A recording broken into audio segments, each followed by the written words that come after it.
Hi guys, what is up, what is good, what is Gucci? It is your girl Petty Paige back at it again with yet another video for you hoes. Okay, I know I've been gone for a while, but if you haven't heard or don't already know, I have in fact had my son and he's absolutely gorgeous. I'll probably be showing you like some pictures or whatever on the screen or whatever. At this moment in time, I'm like full-time mum, full-time YouTuber, so I just gotta do what I gotta do, which means that unfortunately today, especially for a big video that has been heavily researched such as this, I won't be able to come on screen. I will be just doing a voiceover as my insides are still falling out.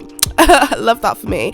Anyway, with that being said, today we are going to be talking about Creepshow Art. And I've titled this video If You Seek Amy. I thought it was like really cool that I'd come up with this like super unique, awesome concept for a video, and then whilst doing my research for this video, I found out that there was also another YouTuber who has also named their series If You Seek Amy, so definitely go and check them out as well. I really apologize. I thought I was like super original and apparently I'm not. Apparently I'm generic as The only reason I'm even doing this video is because a lot of you guys said that you wanted a Gabby Hanna-esque video where I went from start to finish of all of the crazy crap that has been going on to do with this Creepshow Art situation. However, I will say that there is already somebody who has done some extremely comprehensive videos called Omnia. Definitely go and check them out. I will leave them linked in the description box down below because they have done some extremely comprehensive research, and I honestly think that their videos are not to be missed if you are interested in the drama on a more deeper level. Now, with that being said, me and the way I'm presenting this video is somewhat of a deconstruction into the characters and personas of Creepshow Art. So that's kind of the vibe that I'm going with. So I'll be attacking this from the position that most of you will most likely probably know a lot of the information and quote-unquote tea that has already been spilled across social media. But before we get into it, please do not forget to go and check out dramaticboutique.com. This month, for Pride Month, we are giving you guys 35% off everything store-wide on dramaticboutique.com. So if you are interested in our lip glosses, if you are interested in our eyelashes, if you are interested in the No More Nudes palette, which has had rave reviews, definitely go and check it out on www.dramaticboutique.com, and you can use code PRIDE, that's PRIDE, so that you guys can save 35% on your purchase on our website site-wide. Anyway, thank you guys so much for all of your continued support of Dramatic Boutique. I really do appreciate it. And with that being said, mother tuckers, let's get straight into Creepshow Art Exposed If You Seek Amy Part 1. La, la, la, la, la, la, la.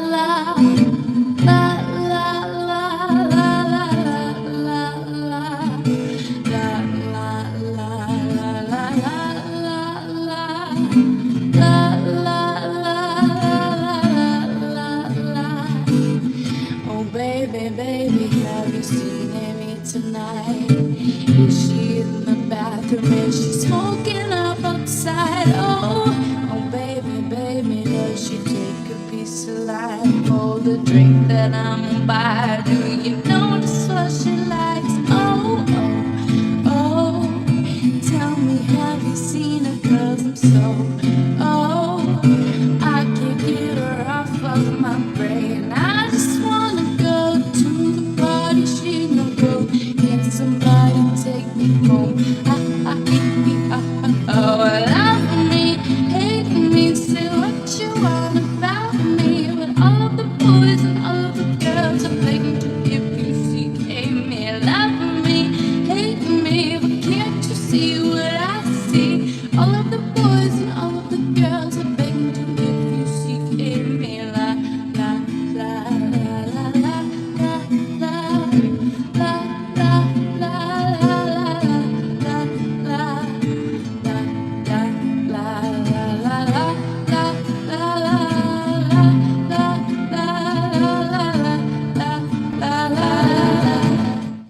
Now, if you are brand new to the Creepshow Art drama, you probably won't even know what the hell is going on. Well, you've been obviously hiding under a rock because it has literally been everywhere on social media. From multiple videos here on YouTube to even an article on the Insider, this Creepshow Art story has spiraled out of control, with some videos garnering over 2 million views. Ex-college friends have come out of the woodwork to even speak their piece on Creepshow Art and their behaviour and how they may have co-signed negative behaviour in the past, as well as Creepshow's current online friends having to come forward and speak their position on why they believe that Creepshow Art's behaviour has been completely abhorrent.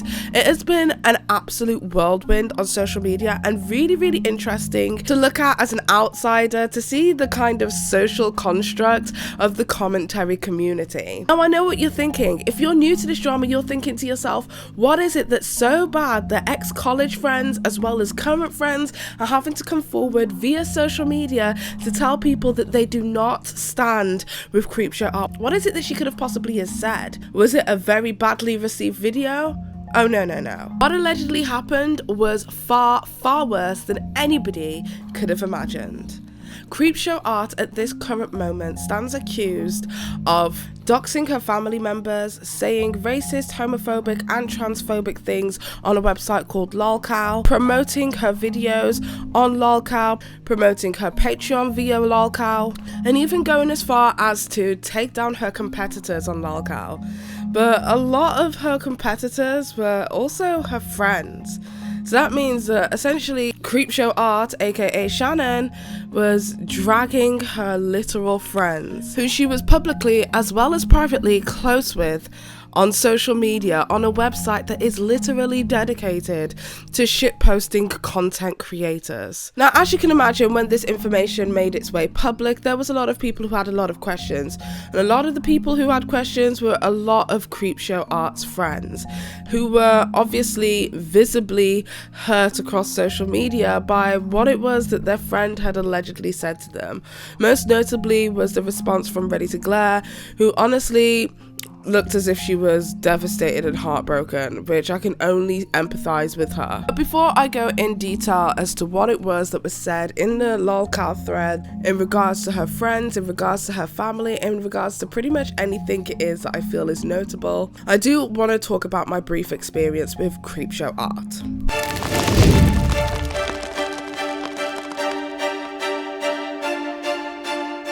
Now, I must admit, my experience of Creepshow Art has been absolutely nothing but positive. Although Creepshow Art has disliked and hated many of my friends, it's never been something that has ever kind of crossed into our relationship.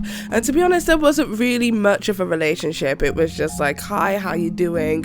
Kind of like a mutual respect between commentators. However, whilst researching for this video, I watched a lot of response videos to Creepshow Art, and there was a lot of people who were basically saying that Creepshow Art likes to love bomb people, and I was like, holy crap, you are 100% correct. Because I always had a feeling about Creepshow Art that there was just something that was, I don't know, like obnoxious, I guess, about her, which is ironic because I'm probably like super duper obnoxious myself. But then I had one truly great experience with her that completely changed anything that I felt negative towards her into a positive, and it was because of a superior sized love bomb. Okay, so if you aren't familiar with what love bombing is, love bombing by definition is an attempt to influence a person by demonstrations of attention or affection. It happens when someone overwhelms the victim with loving words or physical actions with manipulative behaviors, and it can be used in different ways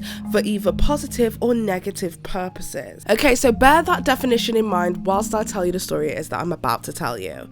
Okay, so about a year and a half ago, maybe even 2 years ago, basically I made a public stance against Jeffree Star. When the whole Davi Vanity situation was going on, I received the message from Jeffree Star basically telling me almost to make a video basically telling his side of the story. And when I asked his side of the story, he simply just couldn't give me a straight answer, which meant that Jeffree Star, in my eyes, wanted me to go forth and tell a story to my audience that was essentially a lie. And that was something I couldn't stand Amber side, and especially being a mother, I definitely was not going to co-sign or support the abuse of children in any effing way. So when that happened, I ended up being involved in a live stream, which was, I think, Edwin's generation on his channel Homeboys Got Receipts or something along those lines. And there was a bunch of different content creators who were involved in that live stream. I think Repzium was there and he was arguing with Keemstar. It was just like a whole mess. Whilst I was involved in the live stream, they basically wanted to ask me a bunch of questions about my most recent video that had started making some waves across social media, because I just spoke the truth about Jeffree Star for the first time like ever, and I think a lot of people were just surprised that I even spoke out against him without actually realizing that me and Jeffree Star had not been speaking for almost a year at that point. Me and Jeffree Star had fallen out way before the whole Daffy Vanity situation and had actually unfollowed each other on social media, but because I didn't announce it to the world, I think it came as a little bit of a shock to everybody. Anyway, whilst I was there, I was getting absolutely trashed in the comment section, which is obviously to be expected because not many people like Jeffree Star, period. So I was the girl who was friends with Jeffree Star, allegedly, even though the word friendship should be used extremely loosely. In that moment, whilst I was being railed in the comment section, which kind of felt like literally jumping into a pool full of sharks, Creepshow Art took that moment to say, hey, guys, don't be because at this very moment in time, Petty Paige has provided us with like extremely important information in regards to Jeffree Star and the way it is that he operates. And regardless of what you think, Paige even coming forward and speaking out against Jeffree Star is extremely courageous. And I was just like, oh my god, thank you so much, because like in my head, like I expected to stand alone, and it was just like so friggin' refreshing not to have to stand alone in this one instance. That's love bombing. I was manipulated in that instant into thinking that this girl must be this lovely person that she presents herself as online, and it's not this obnoxious idiot person that I had thought that they were, purely because they were nice to me, and really nice to me in a situation that they didn't necessarily have to be. It was refreshing, and I can understand how people fall into like the clutches of the Creepshow Art persona, or one of their many personas. I think that was a wonderful response, you know, and I think Paige is kind of, you know, not saying outright, but she's kind of encouraging you, the Reese or whoever it was she was talking to kind of look at the nuance, you know, because yes, there is a silver lining. Things aren't black and white, and it is true. You know, you hear something about a friend, you want to believe him. I mean, that's what Jeffree was saying, but in his case, it's very strange because he was denouncing and all this back and forth, right? But right. Yeah. Anyways, I want to just like step in real quick. This will be so quick, but like, okay. Anyone who is being like hypercritical of Paige in this instance and being like, "You're only doing this now," da da da da. Like, she said something with her chest that she knew was going to potentially hurt her. Right. Yeah, like, absolutely. You guys are treating Jeffree as if like he doesn't have any power. After that interaction, the way that I viewed Creepshow Art literally changed forever. She changed the perception of what I thought or who I thought that she was. When somebody takes that time to handle you and your feelings with delicacy, you instantaneously develop a bond with that person. And I truly believe that the person that I met in that live stream, the person that she showed me to be, is Shannon. I believe that that's Shannon. And I think that that's the version of herself that she most likely presents to the entire universe. But I also believe that there are two other sides of Shannon. I believe that there is the Creepshow Art, which is her online persona, where she is this balls to the wall commentator who delivers her message with sass and eloquence and a hell of a lot of F words. And then I think there's Amy. But who the F is Amy?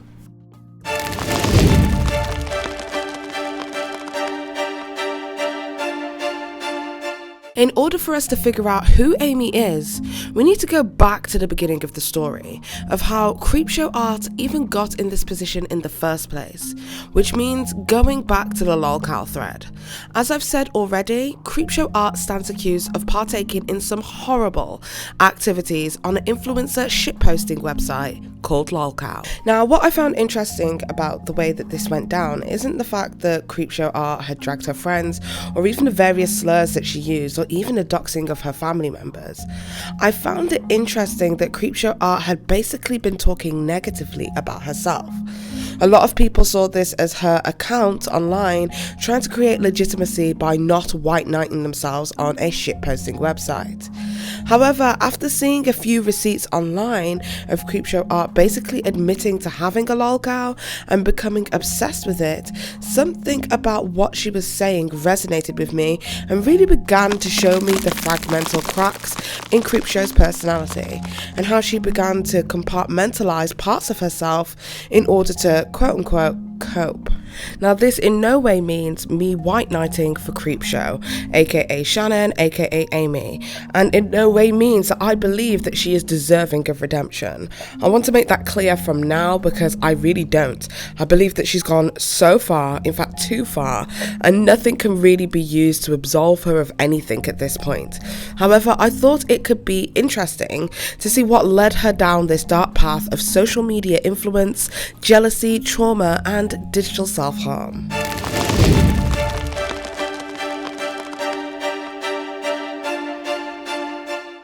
Now, typically when we think of self-harm tends to be the self-infliction of pain or injury onto oneself. However, historically, these attributes and behaviors were kind of relegated to certain communities. But with the access of the internet, it has now enabled new ways to foster and encourage these dangerous activities. So essentially, the concept of digital self-harm is the online communication and activity that leads to, supports, or exasperates non-suicidal yet intentional harm on an individual and that individual's well-being. Digital self-harm is a mental illness that is gaining more and more prevalence, especially with the use of the internet. It just seems as if it's one of those mental illnesses that a lot of people actually don't know about. After watching Repzilla's video where he highlights a conversation between a user as well as Creepshow Art where she admits to using LOLCOW and to taking a look on her LOLCOW page quite frequently, Creepshow Art even describes what she was doing to herself as a form of self-harm. Where she was telling people that she didn't even have LOLCOW. Like, she didn't have it at all. She ain't had it in years. And then on another occasion, at the same time, she was telling people that she was using LOLCOW. That's a lie. You can see her saying that I have all those sites blocked. I literally made the decision last year to no longer look at them when I saw some of the S word that they were saying about me. It became like This is difficult to read this because I have them on a blockchain and they've been on there for years. A blockchain is a Chrome extension that prevents you from visiting certain websites, URLs, and things like that. And then at the same time, she was saying this. Literally, I try to keep up my LOLCOW page, and there are so many things on there that are just made up. Like, someone will say, I think I remember Shannon said this once, and like, that's their proof. This close friend saying, you have LOLCOW? Her saying, oh yeah, there's a lot of S word on there, like, it's just blatantly false. Like, most just don't like me, but then turn around and say actual lies. The psychology website psychcentral.com describes digital self-harm as a form of self-aggression that involves anonymously posting hurtful and sometimes verbally abusive remarks about oneself online. Some of the online platforms used include forums as well as social media websites. By creating entirely separate personas online, teenagers, we're going to use that loosely, are able to then post on their self-identified account different types of hate-filled comments targeted at themselves from themselves. Now, remember how I said previously that the most interesting part about this Creepshow Art LOLCOW situation that went down wasn't necessarily what it was that she said about other people on this shit posting website, which is literally used for that reason. What was interesting was the way that she spoke badly about herself. I truly believe that Shannon, aka Creepshow Art, had decided to use this method as her form of self-harm. The website Psych Central goes on to say that people who self-harm without the intention of tend to be depressed and may have difficulty regulating their emotions.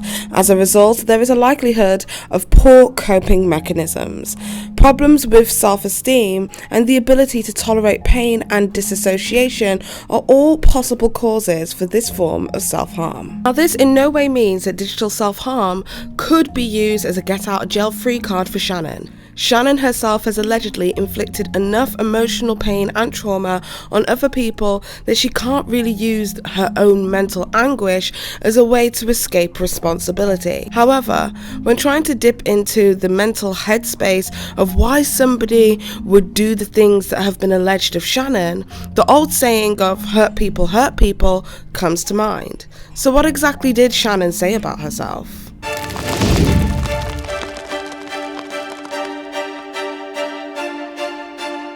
Looking at Shannon's post history on LOLCOW, we see that she originally came to the platform to defend herself from the criticism that she was receiving there. But then, gradually, over time, as she began to understand the culture of the site, she progressively got meaner and meaner towards herself and the other people in her community that she decided to start dragging, friend or foe. Now, although she would post favouratively about herself, she would occasionally be mean and horrible about herself also. This is a common thing for digital self-harmers to do. In a 2013 BBC News article about cyber self-harm, an anon interviewee explains how they would leverage anonymity in order to hurt themselves.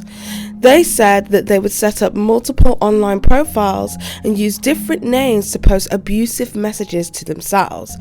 The post would say stuff like, "I was ugly and I was useless, I wasn't loved," and all the stuff in my head, says the interviewee. "If I saw it in black and white coming from other people, I knew it must be true." Another interviewee said, "It persuaded me that I was as bad as I thought and I wasn't imagining it." So seeing hateful messages about yourself can sometimes cut as deep as a knife. It may not leave a visible injury, but it needs to be recognised as a real emotional danger to people who already have a very damaged sense of self. It really is no surprise to me that Amy was created by Creepshow to somehow compartmentalise her emotions and separate her actions from her morality. But what if Amy got smarter over time? What if Amy learnt to use the internet not just to harm themselves, but also to create and garner success?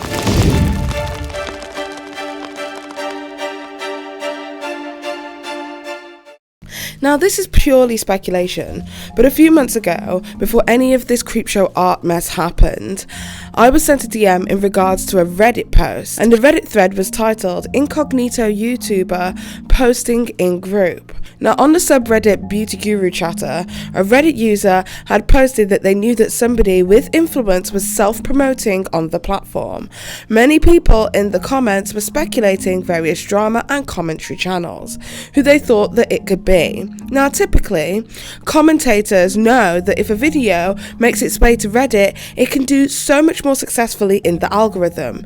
In fact, some of my own best performing videos have been posted by users on Reddit. So it was unsurprising to me, yet incredibly smart, for somebody to use the platform to garner more views and more success, regardless of how ethical that practice is. On the Reddit post, the user stated that this was a warning shot to the influencer on the Beauty Guru Chatter forum, and that they stated that they wouldn't expose the influencer because they had posted private information in other subreddits that isn't public that they may not want to share. The Reddit user alleges that after the post was posted to the Beauty Guru Chatter subreddit, that the user deleted their Reddit account altogether. Now, I'm not saying that this situation with this user is Creepshow Art, but also it's kind of food for thought, especially with the self-promotion side of it, as on LOLCOW, Creepshow would allegedly post her Patreon videos, which is a members-only subscription site, encouraging her quote-unquote haters to sub to her Patreon account. Could it be possible that Amy knew and understood that there's no such thing as bad publicity, and that hate watchers pay the bills too? I'll let you decide.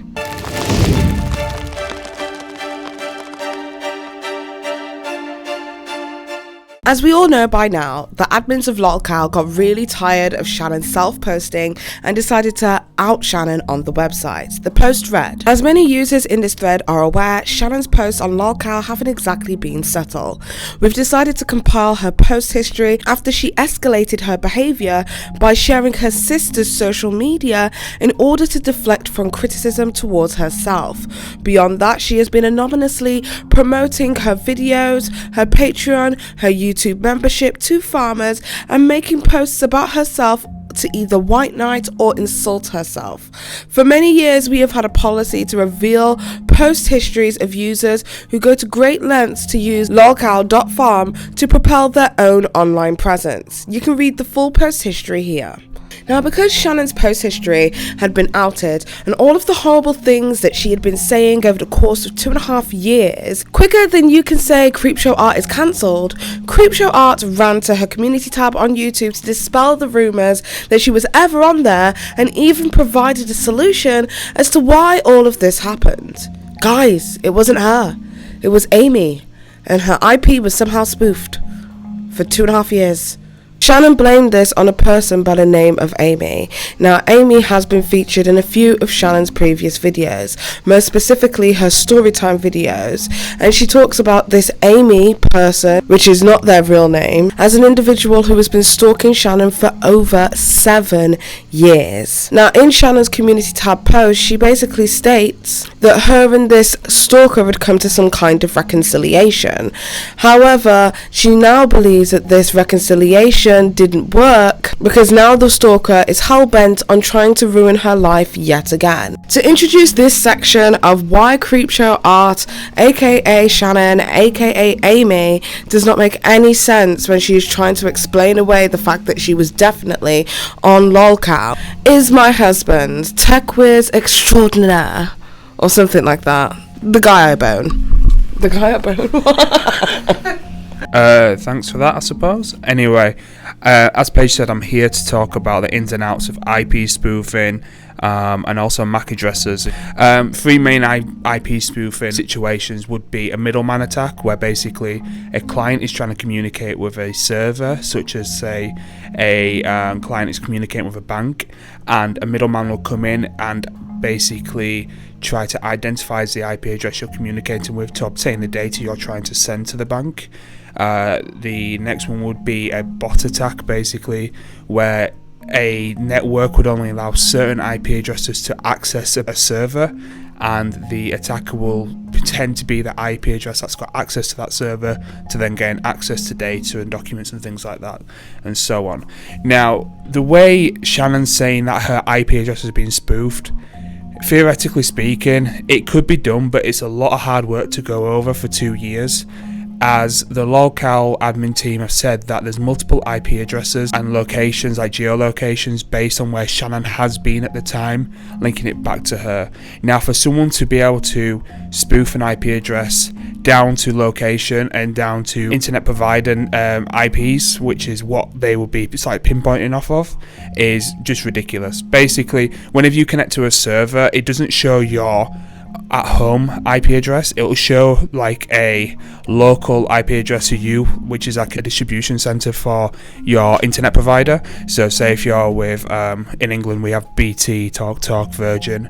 They'll have server branches where it's like a hub which will be local to that area. I'll have one main IP address, so when you're connecting back, when you're connecting to a website, that's where it'll show up to begin with, unless you start doing a proper trace IP on that and looking into it for whatever reason. You'll be able to get back to a home IP eventually. But for someone to spoof a home IP, which I'm guessing is probably not going to be static, which basically means it'll be dynamic, which means it changes from time to time, is highly unlikely going to happen, especially for something so trivial as commenting on a forum. Now, the other thing that they did mention, like I said before, was MAC addresses. A MAC address is a machine address. It's basically hard-coded into any hardware that is created that connects to a network. So your phone has a MAC address, wireless printers have a MAC address, iPads, and etc., so on. So the MAC address can be changed, but the only time you ever see a MAC address is if you are on the actual network that device is on, and you can then either run a command prompt from a PC on that network to get the MAC address of that machine, or if you're a network admin for that network, you can see all the MAC addresses of devices on there. You can do this from home, from your own router and things like that. Now, if LOLCOW really wanted to look into it, they will have been able to access a MAC address from her mobile devices if she was using cellular data when connecting to LOLCOW. The reason saying this is it's really unlikely that anyone can actually spoof a MAC address, because you have to know what the MAC address is, and it's a combination of letters and numbers. It's not like a very easy name to sort of like make up. I think it's 24 characters long, or 24-bit. Which basically, for someone just to guess it off the bat like that, that's impossible. So from what Shannon's saying here, unfortunately, from my point of view, it's highly unlikely that someone's gone to all this trouble for 2 years straight to spoof an IP address of every location she's ever been to, and the MAC address of every device she's ever used to access a forum. Not much really else I can say apart from, Shannon, you're lying. Get done goofed. Thank you to my beautiful, amazing hubby for explaining all of the tech stuff to us.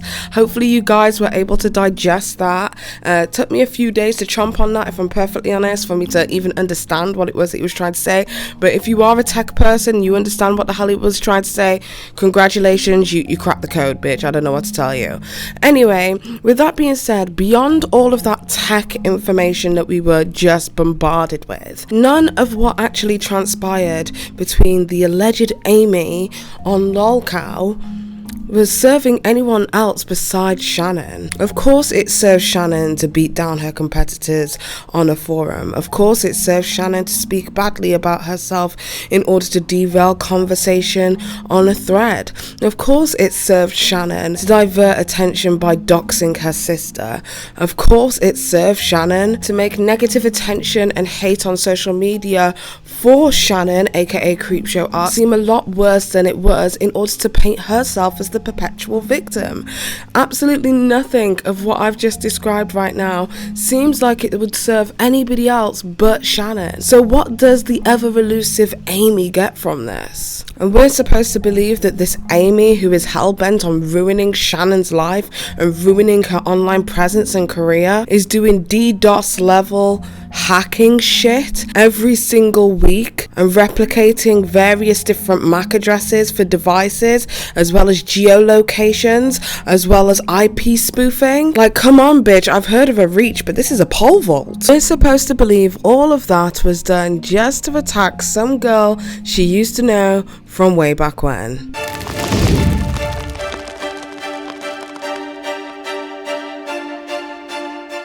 For me, it's crystal clear that Amy never existed, but of course anyone with a brain and critical thinking would have been able to tell you that. However, I believe that the cracks in Shannon's psyche run deeper than that, and that Amy has become so much of a big part of her. I truly believe that digital self-harm is the cause of death of the Creepshow Art channel. Unhealthy coping mechanisms such as disassociation has helped her compartmentalize these characters and separate them entirely from herself. Now, this is not a diagnosis. I am no clinician. Just the opinion of a woman who simply just wants to try and understand why people do the things they do. In episode 2, we will delve deeper into the making of Amy, going farther back into the history of the Creepshow Art channel. We'll be taking a look at the Amy content that was created by Creepshow Art, the character assassination of Hopeless Peaches, and the projection of character onto Emily Artful, amongst other things, which will be co-hosted by your overwhelming fave, Mama Petty. So stay tuned. I'd like to give a massive thank you to my researcher and my husband for episode 1 of Creepshow Art Exposed, If You Seek Amy. I'll see you in episode 2 that should be out in a couple of days' time, and until next time, you beautiful, amazing, badass bitches. It's been Paige. Bye.